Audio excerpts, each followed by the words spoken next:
Sakit siguro nun para sa kanya. Masakit talaga yun.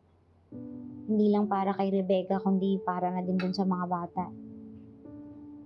Ninakaw sa kanila yung karapatan na maging buo at magkasama. Sigurado ka ba dito?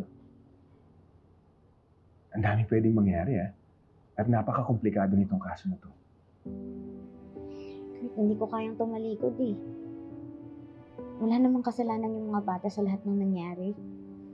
Kung hindi ako yung magiging boses nila, sino? Alam ko magiging mahirap. Pero kailangan talaga ni Rebecca ng kakampi ngayon.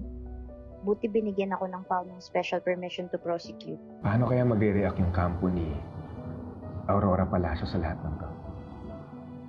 Ano kaya yung magiging strategy nila? Hindi ko alam.